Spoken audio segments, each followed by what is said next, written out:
Folks, we have Congressman Ralph Hall here, and he's going to be introduced by Mr. Pat Chase. Thank you, Irwin, Chairman of the Hopkins County Republican Party. We appreciate that. Thank God for the United States of America. Thank God for Texas. Thank God for Northeast Texas and Hopkins County. We are blessed to have a man represent us in Washington, D.C., a native of Northeast Texas, a man who always votes the conservative vote and votes against taxes that are unfair.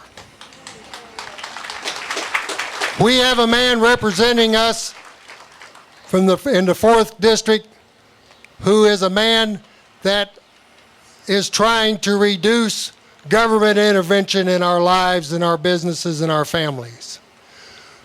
We have a man who represents us here in the 4th District who is in favor of a strong national defense. A man who has voted against the stimulus packages, voted against the TARP 8 times.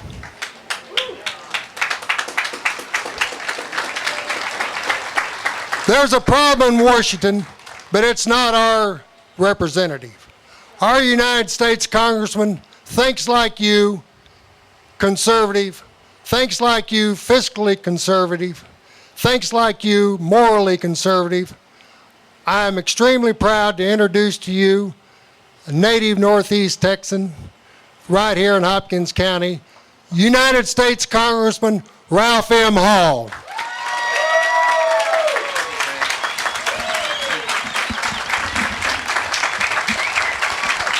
Thank you very much. Sit back down. It's hot enough sitting down. I don't know about following Abe Lincoln. John Wilkes Booth got a broken leg out of it. I'm glad to be here and glad to talk to people that think exactly like I think.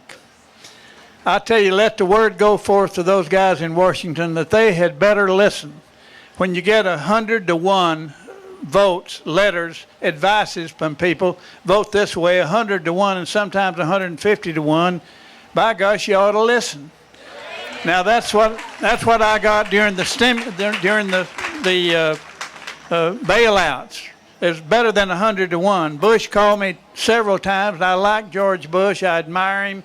I love him. I like all the Bush family. When I disagree with him, I don't vote with him. And I didn't agree with him on the stimulus, and the stimulus didn't pass till Obama came on, and when Bush and Obama both got behind it, we couldn't stop it, but we made every effort in the world. And we're still fighting them at every crossroads and every hedgerow. We're taking them on up there. And if they learn anything, they better know that crowds like this are going to be all the way back up against those buildings back there. And that's what it's going to take. It's going to take that to let them know that they better listen to the people. I called Obama 5 days after he was elected and before he'd taken office. I said to him, "Dear Mr. President-elect, I didn't vote for you." I don't think that was any surprise for him. But I say to you the same thing that Sam Rayburn and Wright Patman and Lyndon Johnson said to General Eisenhower some 38 or 40 years ago. You're not of our party.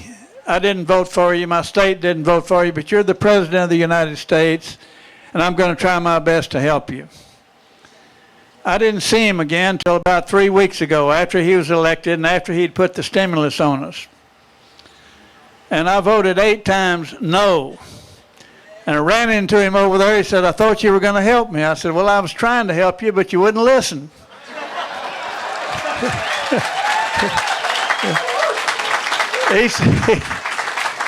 He said, I said, "I voted no 8 times. Do you want to know why?" He said, "No." He's pretty sharp because you know what I was going to tell him? I voted no 8 times because there wasn't any place to vote hell no.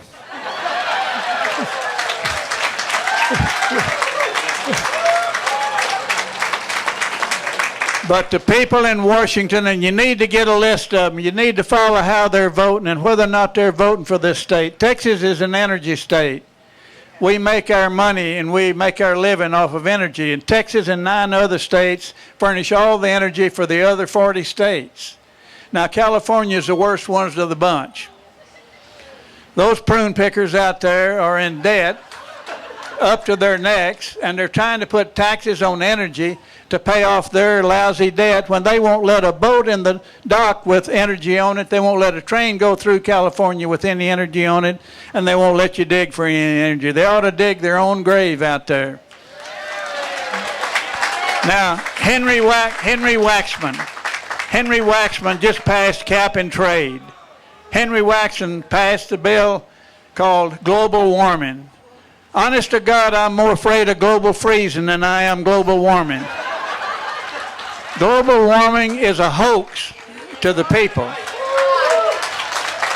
I have a list of some 120 people, physicists, all types of people recognized as the very best in the section that say it's a hoax and it's not going to happen. You know, we had a danger and had a scare like this about, 8 or 10 or 12 years ago about global flooding, I believe, and global freezing. And they were afraid the ice was going to break over and maybe get up knee-deep on the Statue of Liberty. That's what I heard one of them say.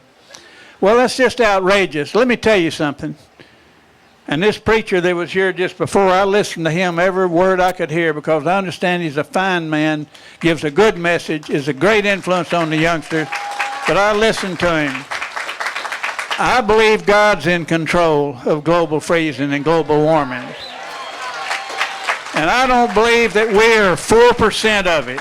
And if we spent all the money in the world, we couldn't even clean up that 4% because China is starting a new operation based on coal every 6 days. They won't pay $1 on it. They're spewing into the ionosphere there, carbon galore. Russia won't pay. Mexico won't pay. India won't pay. Are we going to cleanse the world when we need something for our youngsters? Some hope while they're up there putting tax after tax after tax on energy stuff. Got to give you a health plan that's absolutely run and controlled in Washington, D.C. Is that what you want? Then stay what you're doing. Do what you're doing exactly right now. Take the time to it.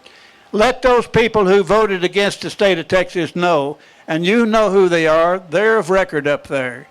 Let them know how you feel. Double your groups, quadruple your groups, and I think we can be heard. Let them know that the same people that sent them up there can jerk their you-know-what's out of there. Now, I'm going to have some fun with you. Before I run for re-election every year, I go out to Walmart. I ask them if they need a greeter. I'm 86. I'm the oldest guy in the House. I'm the Dean of the U.S. House. Not the prettiest and not the smartest, but by gosh, I'm the oldest.